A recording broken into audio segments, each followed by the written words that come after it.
So hello everyone, welcome back to my YouTube channel. So भाई, ये video उन लोगों के लिए है जो आईटी में जाना चाहते हैं, जो सोच रहे हैं कि 2026 में जॉब मिलेगी भी या एआई ने सब ले लिया, और जो पेरेंट्स सुन रहे हैं बेटा सीएस छोड़ दे, एआई सब खत्म कर देगा। सो ये दोनों गलत हैं और आज मैं दोनों को प्रूफ के साथ जवाब दूंगा। सो मार्च 2026 में एक रिपोर्ट आई कि इंडिया में 1,19,000 एक्टिव आईटी जॉब ओपनिंग है और ये 9% जंप है सिर्फ एक महीने में। सुनने में अच्छा लगता है ना, तो रुको।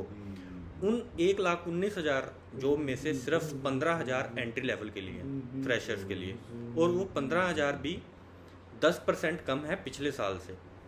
सो तो क्या हो रहा है एक्चुअल में जॉब मार्केट में? सो जॉब्स तो हैं लेकिन फ्रेशर्स के लिए मुश्किल हो रही है। ऐसा क्यों? आज पूरा सीन एक्सप्लेन करता हूँ डेटा के साथ, सच के साथ। चलते हैं भाई। पहली रियलिटी देखो कि इंडिया के mega cities like Bangalore, Hyderabad, Pune, Mumbai, इनकी आईटी हायरिंग 30% नीचे आई है ईयर ऑन ईयर। वो सिटीज़ जिनके सपने देखे थे, वहाँ ही सबसे ज़्यादा प्रॉब्लम्स आई है। सो दूसरा क्या है हमारे पास? IT service sector, TCS, Infosys, Wipro जैसी कंपनीज 16% कम हायर कर रही हैं पिछले साल के मुकाबले। और ये सबसे इम्पोर्टेंट है, पहली बार इंडिया में टेक सेक्टर सिर्फ 47% आईटी जॉब्स दे रहा है। बाकी 53% कहाँ है? Banking, health care, manufacturing, retail. Non tech companies tech hire कर रही हैं। ये गेम चेंजर है भाई, और इसको समझने वाले आगे निकल जाएंगे। अब आता है वो पार्ट जो सबसे ज़्यादा कंफ्यूज करता है। एआई ने आईटी जॉब्स ले ली हैं या नहीं? सो कुछ हद तक हाँ, कुछ हद तक नहीं। सो लॉन्ग आंसर क्या है कि एआई ने रिपीटेटिव काम ऑटोमेट कर दिया है। Basic coding, copy paste, support work, ये सच में कम हो रहा है। लेकिन साथ में AI development, cloud engineering, cyber security, data analysis, इन रोल्स की डिमांड रॉकेट की तरह ऊपर चली गई है। मतलब आईटी करियर्स ख़त्म नहीं हो रहा है, इवॉल्व हो रहा है। जो बंदा बेसिक कोडिंग सीख के बैठा है उसको प्रॉब्लम है, जो बंदा एआई टूल्स यूज़ करना जानता है उसकी डिमांड बढ़ेगी। सिंपल। और एक और चीज़ कि एआई एक सैलरी गैप क्रिएट कर रहा है। बेसिक जॉब्स में ग्रोथ स्लो है, लेकिन स्किल्ड प्रोफेशनल पहले से ज़्यादा कमा रहे हैं। तो क्वेश्चन ये नहीं है कि जॉब मिलेगी या नहीं, क्वेश्चन ये है कि तुम कौन से वाले हो। सो भाई, अब सीधी बात, 2026 में ये स्किल्स अगर आती हैं तो आपकी जॉब पक्की है। पहली स्किल क्या है? एआई और ML. Machine learning engineer freshers के लिए 6 से 12 एलपीए स्टार्ट हो रहा है, एक्सपीरियंस के लिए 20 एलपीए से भी ऊपर जाता है। पाइथन सीखो, टेंसरफ्लो सीखो, एक real project now done.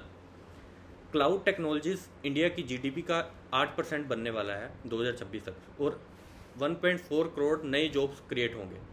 AWS या एंज्योर सर्टिफिकेशन करो, 3 महीने की मेहनत, लाइफ टाइम का फ़ायदा। थर्ड क्या है अपना? Cyber security. हर कंपनी एआई अडॉप्ट कर रही है और हर कंपनी को सिक्योरिटी चाहिए।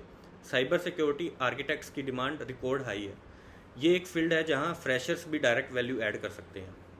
फोर्थ वन क्या है अपना? नॉन टेक कंपनीज में टेक रोल्स। ये सबसे अंडररेटेड अपॉर्चुनिटी है भाई। Banking, manufacturing, retail, health care, ये सब अपनी खुद की टेक टीम बना रही हैं। कंपटीशन कम है, पैकेजेस अच्छे हैं और कोई नहीं जाता वहाँ, इसलिए अपॉर्चुनिटीज़ हैं। सो फ्रेशर्स के लिए गेम प्लान क्या है? तो भाई शॉर्ट में गेम प्लान क्या है कि पहला, डिग्री पे मत रुको। कंपनीज अब स्किल और रियल प्रोजेक्ट देखती हैं। डिग्रीज की जरूरत कम हो रही है। गिटहब पे एक लाइव प्रोजेक्ट ना हो, बाकी सबसे ज़्यादा पावरफुल रिज्यूमे। दूसरा, TCS, Infosys, HCL tech, Wipro 82,000 freshers hire करने वाली है 2026 में। तो ये कंपनी बुरी नहीं है, एंट्री पॉइंट है। अंदर जाओ, स्किल्स बनाओ, बाहर निकलो बेटर पैकेज पे। तीसरा, टीयर 2 सिटीज़ देखो। टीयर 2 और टीयर 3 सिटीज़ में आईटी जॉब्स 10% ग्रो कर रही हैं मंथ ऑन मंथ। और चौथा क्या है? एआई टूल्स ज़रूर यूज़ करने हैं। एआई से लड़ो मत, एआई से हाथ मिलाओ। तो भाई 2026 में आईटी जॉब मिलेगी या नहीं? मिलेगी, लेकिन उन लोगों को जो सिर्फ डिग्री लेके नहीं बैठे बल्कि एआई का यूज़ भी कर रहे हैं, और उनके लिए 2026 सबसे अच्छा साल होगा। तो तुम डिसाइड करो तुम कौन से वाले हो। अब एक काम करो, कमेंट में लिखो स्किल्स ओवर डिग्री अगर ये वीडियो ने कुछ दिया है, और उस दोस्त को टैग करो जो अभी भी सोच रहा है कि प्लेसमेंट होगी तो देख लेंगे। तो भाई अभी देख लो, पहले सब्सक्राइब करो, क्योंकि यहाँ डेटा के साथ सच बोला जाता है भाई लोग स्टाइल में।